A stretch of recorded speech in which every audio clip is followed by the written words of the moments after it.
Di sini saya akan menjelaskan tentang materi berpikir seperti seorang ekonom. Apa sih itu berpikir seperti seorang ekonom? Kita simak di video selengkapnya. Yang pertama, pengertian berpikir secara ekonom. Berpikir adalah berkembangnya ide dan konsep dalam diri seseorang dengan proses dinamis, di mana individu bertindak aktif dalam menghadapi hal-hal yang bersifat abstrak. Berpikir secara ekonomi adalah pemikiran manusia tentang kemiskinan dan kesejahteraan, produksi dan distribusi, pengeluaran dan konsumsi, harga dan uang, dan seterusnya. Mengapa para ekonom perlu membuat asumsi? Beberapa ekonom memikirkan teori, menghimpun data, kemudian menganalisis data untuk membuktikan teori tersebut. Untuk mengambil suatu kesimpulan, biasanya para ekonom menggunakan metode asumsi model. Para ekonom membuat asumsi untuk menyederhanakan suatu problem yang rumit agar lebih mudah. Bagaimana orang dikatakan dapat berpikir ekonomis?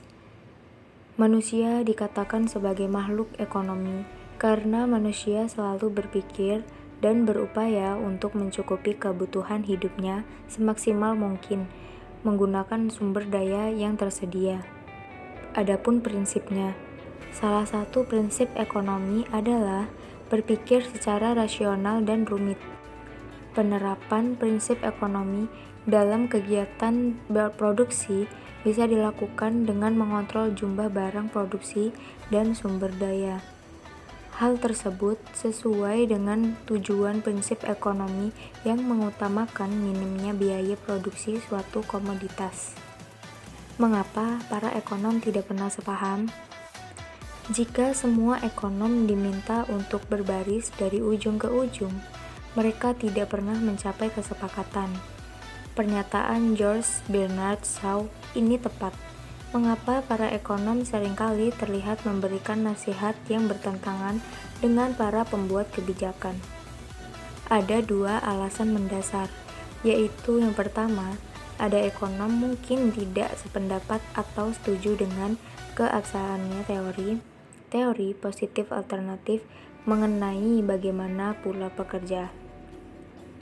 Yang kedua, ekonom mungkin memiliki nilai-nilai yang berbeda sehingga memiliki pandangan normatif yang berbeda pula terhadap kebijakan apa yang seharusnya dilakukan. Ekonom sebagai penasihat kebijakan. Seringkali ekonom diminta untuk memberikan penjelasan terhadap suatu peristiwa ekonomi. Sebagai contoh, mengapa kaum muda lebih banyak menganggur daripada yang tua? Terkadang pula, ekonomi diminta untuk memberikan rekomendasi kebijakan untuk memperbaiki hasil-hasil ekonomi. Misalnya, dengan apa yang harus dilakukan pemerintah untuk memperbaiki kondisi ekonomi kaum muda. Saat ekonom mencoba untuk menjelaskan dunia ini, mereka adalah para ilmuwan. Saat ekonom mencoba untuk membantu memperbaiki kondisi ekonom, mereka adalah penasehat. Kesimpulannya, model ekonomi tidak selalu menggambarkan realitas yang sebenarnya. Suatu model ekonomi hanyalah sebuah kerangka dan hal-hal yang terjadi sebenarnya. Demikianlah presentasi dari saya mengenai materi berpikir seperti seorang ekonom. Terima kasih.